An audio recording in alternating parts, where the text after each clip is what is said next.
नमस्कार, आप देख रहे हैं डीएनएस न्यूज नेटवर्क और मैं हूं आपका होस्ट प्रेम शर्मा। आज की बड़ी खबरों में बात करेंगे राजस्थान की राजनीति की। मुख्यमंत्री भजनलाल शर्मा ने पूर्व मुख्यमंत्री अशोक गहलोत के बयानों पर करारा पलटवार किया है कि आज कांग्रेस जिस तरह का ढोंग कर रही है, मैं कहना चाहता हूं कि कांग्रेस ने बाबा साहब को कितना अपमानित किया, उनका मजाक उड़ाया। उन्होंने कानून मंत्री पद से इस्तीफा दिया। इस्तीफा दिया नहीं, इस्तीफा लिया गया था। मैं कांग्रेस के उन लोगों से कहना चाहता हूं कि जरा वो बाबा साहब के उस इस्तीफे की कॉपी प्रेषित करें। बाबा साहब ने उसमें क्या लिखा, उनकी पीड़ा क्या थी। उनका 1952 का चुनाव कांग्रेस ने टिकट क्यों नहीं दिया, 1954 में भी नहीं दिया। बाबा साहब चुनाव लड़े तो उनका विरोध किया। देश की जनता इन सवालों का जवाब चाहती है और आपने देखा होगा कि उन्होंने नेहरू, इंदिरा, संजय गांधी, राजीव गांधी के इस देश के अंदर कितने स्मारक, कितने उनके नाम से योजनाएं, जिन्होंने इस देश को संविधान दिया, इस देश के उत्थान की बात की। आपने उनको क्या दिया, ये जरा अपने गलेबान में झांक करके देखिए। राजधानी में भारतीय जनता पार्टी मुख्यालय में आयोजित प्रेस कॉन्फ्रेंस में मुख्यमंत्री शर्मा ने कांग्रेस पर तीखा हमला बोला। उनका कहना था कि दिल्ली और राजस्थान में विपक्ष अपनी भूमिका निभाने में नाकाम साबित हो रहा है। उन्होंने कहा कि जो मुद्दे आज उठाए जा रहे हैं उन्हें आजादी के बाद ही सुलझा लिया जाना चाहिए था। मुख्यमंत्री शर्मा ने अपनी सरकार की विचारधारा को बाबा साहब अंबेडकर के अंत्योदय सिद्धांत पर आधारित बताया। उन्होंने कहा कि प्रधानमंत्री मोदी के नेतृत्व में गरीब कल्याण की परिभाषा बदली गई है। शर्मा ने कांग्रेस पर ढोंग करने का आरोप लगाते हुए कहा कि कांग्रेस ने बाबा साहब का मजाक बनाया, उन्हें इस्तीफा देने पर मजबूर किया और चुनावों में उनका विरोध किया। इतना ही नहीं, मुख्यमंत्री ने ये भी कहा कि कांग्रेस ने अपने शासनकाल में बाबा साहब अंबेडकर को भारत रत्न नहीं दिया। ये सम्मान उन्हें अटल बिहारी वाजपेयी की सरकार ने दिया। साथ ही राहुल गांधी पर टिप्पणी करते हुए मुख्यमंत्री भजनलाल शर्मा ने कहा कि संसद में महिलाओं का अपमान करना और सांसदों को धक्का देना राहुल गांधी को शोभा नहीं देता। उन्होंने इसे कांग्रेस की सत्ता लोलुपता का प्रमाण बताया। क्या है उसको लेके सबको चिंता भी है। मैं समझता हूँ कि जो मांग की जा रही है, कांग्रेस से मांग की है कि इस्तीफा होना चाहिए। हर पार्टी वाले, विपक्ष वाले मांग कर रहे हैं और आक्रोश बहुत भयंकर है। जो खबरें आ रही है लोगों के अंदर तो सबके सामने है।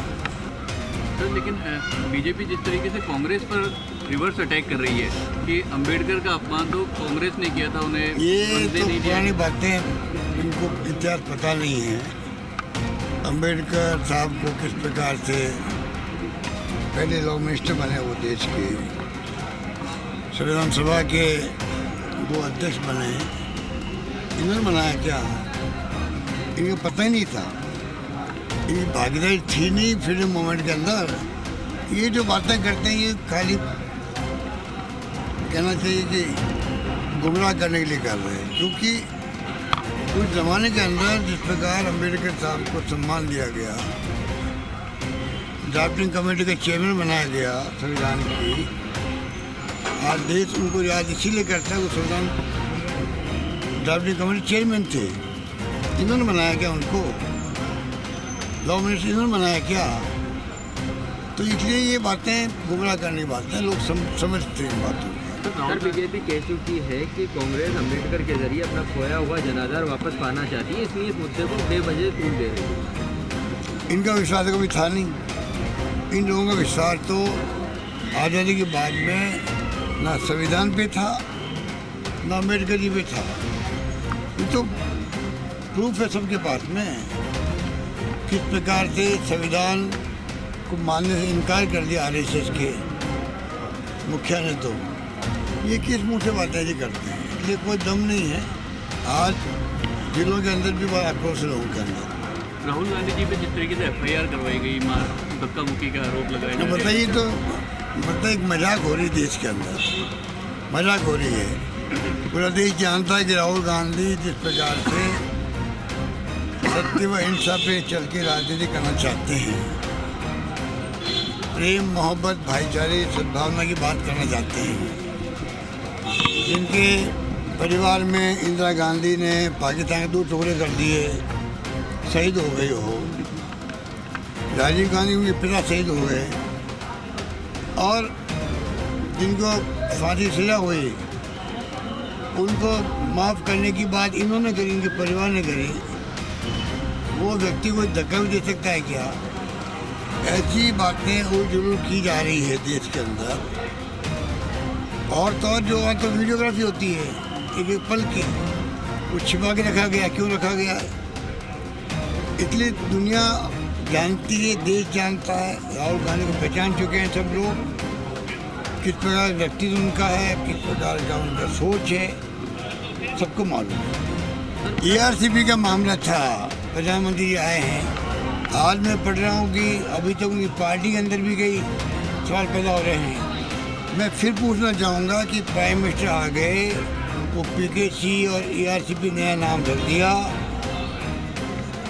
इत्यादि। पहली बार मैं देख रहा हूँ कि जो समझौता है उसको गुप्त क्यों रख रहे हैं, बता क्यों नहीं रहे हैं उपराव, जिससे कि जनता को मालूम पड़े कि क्या वास्तव में हमारे हितों की रक्षा हो रही है। पानी की समस्या, पानी की चुनौती हमेशा रही है, आज़ादी के बाद से रही है, इंटर स्टेट में रही है, समझौते हुए हैं, चिंता लगी रहती है प्रदेशवासियों को, चाहे हर कोई प्रदेश हो। दुख इस बात का होता है कि वो जो समझौता है वो गुप्त क्यों है, बता क्यों नहीं रहा। कोई पत्थर रखना, शिलान्यास करना सब कुछ नहीं होता। क्या समझौता है वो प्रदेशवासियों को बताना चाहिए, मेरा मानना है। एक दिन पहले क्या कहा था गहलोत ने? पूर्व मुख्यमंत्री अशोक गहलोत ने भी बीजेपी और केंद्र सरकार पर निशाना साधा था। उन्होंने आरोप लगाया कि RSS और बीजेपी को संविधान और बाबा साहब पर कभी विश्वास नहीं रहा। गहलोत ने ERCP मुद्दे और राजस्थान के जल संसाधन समझौतों पर सवाल उठाते हुए केंद्र से पारदर्शिता की मांग की। तो दर्शकों, इन राजनीतिक बयानबाजियों के बीच सवाल यही है, जनता किसके दावों पर भरोसा करेगी? आने वाले वक्त में राजस्थान की राजनीति में क्या बदलाव देखने को मिलेंगे? अगर आप इस खबर को लेकर अपनी राय देना चाहते हैं तो नीचे कमेंट करें, वीडियो को लाइक करें और हमारे चैनल DNS न्यूज़ नेटवर्क को सब्सक्राइब करना न भूलें। धन्यवाद।